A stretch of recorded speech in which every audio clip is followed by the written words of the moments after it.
Today, we'll hear from three photographers who have a strong understanding of composition: Pye Jirsa, Serge Ramelli, and Bob Holmes. They'll share their tips on how they create such strong-looking images. So these weddings present you with this opportunity to really create incredible images. And for this particular shot, this is again a really bad location. We're looking right off to the side of these green tinted windows, and I'm like, well, the quality of the light's great, but the window tinting is really bad, so I'm probably going to black and white this image. Yeah. But I can use this to showcase her outfit while keeping him in the frame in kind of an implied nature. So I'm positioning them, moving her like so she's just in that spot of light. And I look at the background. I always look through my shot to the background, and I'm placing her in this wall where the wall is kind of the brightest piece so that it leads right into her face. Yeah. And then we cover up the left side. I lift the camera up to shoot over his shoulder, move his chin down into the right so that we get his profile, and then have her look down to that side, and we just get this gorgeous view right here. And the funny thing is, we had this in one of our behind the scenes videos, and if you see the second, like all the family, they're taking pictures from this other angle, and I called them there was an Uncle Bob there with like his DSLR, and he's taking this second angle, shooting like into this light, and you can see the shot at the exact same moment, and it's freaking hilarious. The Uncle Bob shot.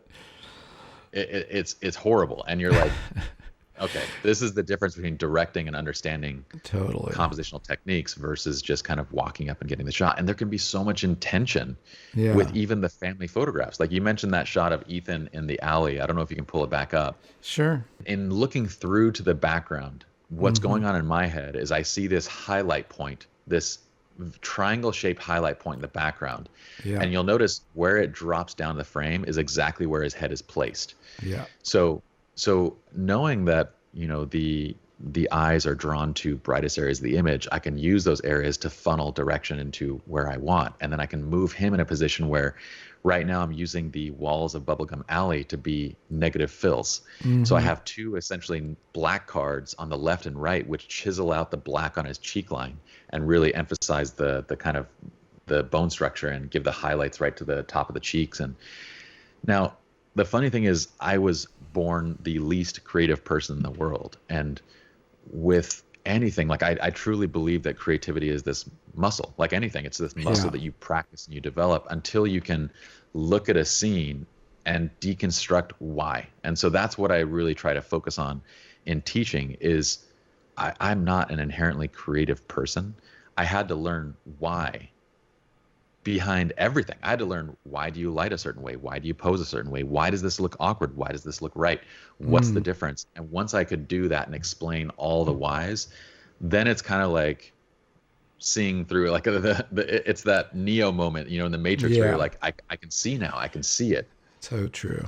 Well, and knowing you love composition, I was going to say, looking at his, because like there's a natural sense to why you're drawn into it. There's several reasons. Yeah. One of them is she's looking. So I try to use eye lines to kind of lead subjects around the image. So if you look at her eyes, they drop into his shoulder. His shoulder creates this line that goes right up to his face, and you see his eyes and nose pointing right back down at her face. So it creates this loop that the viewer can just sit there and kind of glance around and be held in the image. And again, these are all things that I was like, why does an image do that? But this is why. So we're combining the background with the foreground with the loop in the eyes to be able to keep you held in an image. What I do is I love to capture the city right at a golden hour, at sunset, or at blue hour, or at night. I do not ever take a photo in the afternoon. I use the afternoon to find, and I love to find, I spend a lot of time trying to find leading lines, foreground elements. You know, when you have a great sunset in Paris, you can see immediately 1,000 people taking their iPhones or camera and shooting, you know, because you got this great sunset and you have the Eiffel Tower and everybody's taking a shot, right? The thing is, I find that finding the right foreground element makes the photo a little more professional and more special. For example, you know, having this statue here as a foreground element and the Eiffel Tower and the sunset gives you depth. You gotta, you know, or a lot of people ask me like, what's your favorite photo ever? Most of the time I say it's this one. I love this photo because it has leading lines into the light. This is Montmartre, the oldest part of Paris. I've been there. The only stairs. It's the only stairs that goes towards the west. So it's got leading lines. It's got a foreground element with this and this lamp. It's got frame in a frame using this beautiful wall with this beautiful nature. It's so foreground, middle ground, background, leading lines. Taken to your books. Marc did an amazing book on composition with like 85 or 99 or 70 ways of composing. 83. I could have stretched it out, but I quit at 83. Yeah. So for me, I got 5 big rules I want to do when I take a photo. Rule number 1, the light has to be exceptional. Okay. Yes. Rule number 2, I need to have a very strong foreground, middle ground, background. The foreground needs to be not too big, not too small, but it's got to give depth. So I love that lamp as a foreground element. Okay. And my middle ground is this building, right? And this trees. And my foreground is the sky there, right? I love, if I can, that's very optional, to have a frame in a frame, and I do. You do. I love to have leading lines, and I do have the leading lines with the stairs. Exactly. So this is kind of like, and also, most important, photography for me has to tell a message. And so I always, when I'm framing, I'm like, okay, what can I take out that is not contributing to the message? Okay, what can I put in that's going to contribute to my story? I'm trying to tell a story. So there was a lot of people walking, and I stayed there for like an hour so I could get that 1 second with no one, because my story was that view. The stairs, that building, that sunset, that's it. If I had 3 people, because there's a bit of a long exposure, blurry, it would not tell the same story. Sometimes the foreground can be, just water, but then I don't like the ripple. So I did a 30-second exposure of this incredible sunset with a very magenta filter. So it gives it like a very magenta cast to this photo. But I always try to have this rule, great light, great foreground, great leading lines. This is in Mexico. It's just south of Tijuana. I often cut heads off. Because I use people symbolically rather than as personalities. And by cutting his head off, it concentrates your eye on the fish. And I really like this guy in the background. Oh, look at that punctuation. His attitude is important. Wow. He's very legible as a person, and he needed his arm out to give him an extra dimension. But it almost reflects the shape, this J shape of the fishmonger and the fish. Yeah. And his shape. So, and it's layered. I love layered photographs. And there are really 3 layers there. The fish, the trinkets, the sail, and then the guy in the background. Lighting is early morning, nothing special. It's not about lighting.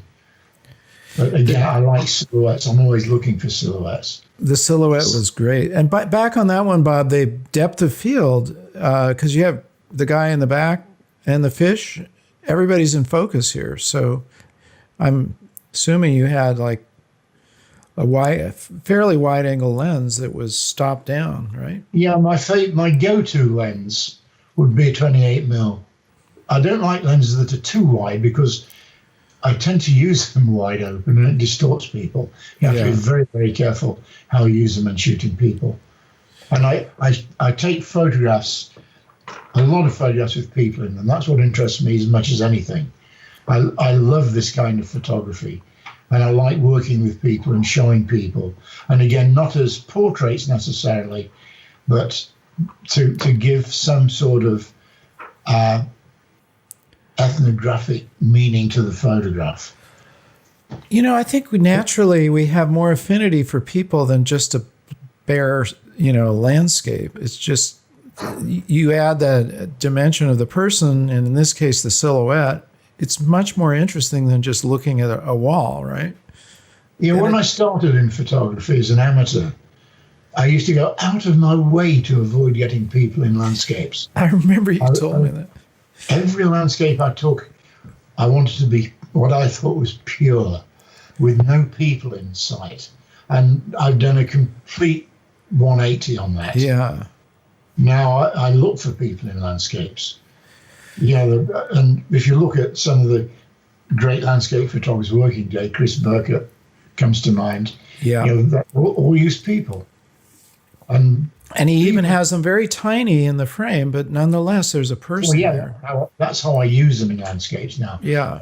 As punctuation. Again, I come back to this word punctuation. Right. They're not people as individuals. They're punctuation in the landscape. We hope that you enjoyed that video. If you did, please give it a like and leave a comment. We love to hear from you. If you want to see more videos like this, be sure to subscribe and ring that notification bell so that you can know when all of our future videos come out. And finally, be sure to get out there and capture your own images of life.